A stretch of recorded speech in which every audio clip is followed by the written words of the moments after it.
Dernière session de la matinée, merci d'être resté avec nous. Nouveau monde et nouveau paradigme artificiel. Alors comme ça paraît comme un peu ésotérique, mais on va prendre un exemple simple avec Marc Lévesque, qui est neurochirurgien, spécialiste de la douleur à Marseille, avec, vous le savez, ce problème des opioïdes. Je crois qu'aux États-Unis, ils sont quand même les champions là-dedans.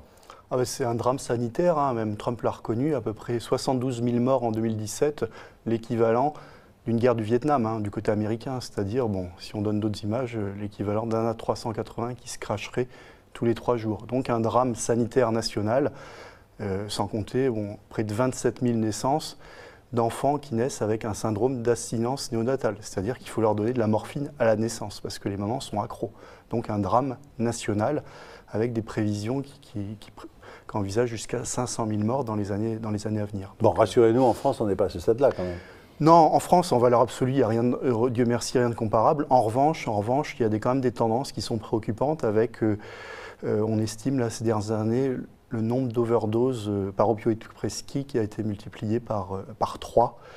Les hospitalisations qui se multiplient également, et puis certains signaux qui sont quand même à prendre en compte. Bon, le développement de l'ambulatoire, de la chirurgie ambulatoire, qui fait que les patients de plus en plus rentrent à la maison avec des morphiniques, alors qu'avant ils ressortaient avec du paracétamol, etc., ou de l'aspirine. Aujourd'hui, ils ressortent avec des morphiniques comme le Skénan, comme l'Oxycontin, comme le Tramadol, et qui sont ensuite dans les armoires à pharmacie familiales. Donc resservir voilà. Et puis ensuite, le deuxième souci, c'est un accès en France qui est quand même extrêmement difficile aux structures de douleur chronique. Donc les patients vont chez leur généraliste et puis il faut plusieurs mois d'attente. En attendant, le généraliste il doit bien composer avec le douloureux chronique qu'il a en face de lui. Et il lui prescrit de la morphine, un dérivé morphinique. Voilà. Est-ce qu'on a d'autres solutions alors ? Alors les solutions, oui, il y en a. Aujourd'hui, il y a des alternatives. Bon, il y a toute la prise en charge psychologique avec maintenant les séances de psychologues qui vont être remboursées. Ça, c'est une très bonne nouvelle.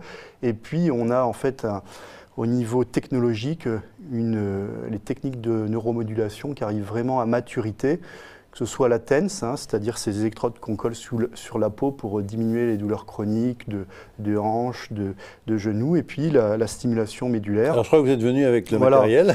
Oui, tout à fait. Alors une électrode chirurgicale, et puis une électrode qu'on appelle percutanée, que l'on va mettre comme en fait une péridurale chez la femme qui accouche.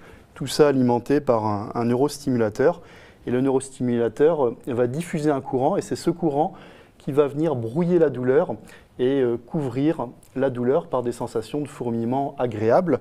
Et c'est un petit peu le même principe que lorsque vous cognez, vous frottez, mais c'est le même effet des 1000 fois plus fort et plus efficace. Donc là, on est vraiment dans une alternative quand on a épuisé toutes les autres... Voilà, mais bon, idéalement, il faudrait que ces techniques surviennent avant la prescription de morphine, parce que c'est un petit peu infliger une double peine aux patients. D'une part, on sait que la morphine, au bout de quelques semaines, quelques mois, on est obligé d'augmenter les doses.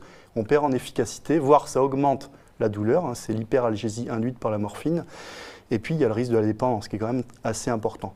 Donc, la neuromodulation, finalement, ça peut éviter cette double peine, mais il faut qu'elle soit pensée suffisamment tôt, que ce soit par les médecins généralistes, et puis également les addictologues, savoir y penser pour soulager ces patients qui sont quand même des douloureux chroniques, avec tout ce que ça implique de désinsertion professionnelle, familiale, etc.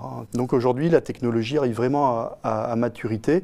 Donc il y a ce matériel implanté, il y a aussi la RTMS, c'est-à-dire ce gros aimant qu'on met au-dessus du crâne lorsque l'on a des douleurs rebelles, les douleurs qui font suite à un AVC, les douleurs qui font suite à certaines affections neurologiques, qui vont également permettre, et là de façon non invasive, de brouiller la douleur. Marc Lévesque, merci beaucoup. Je vous l'avais dit, c'est une session qui est assez originale. Je vous emmène avec vos invités.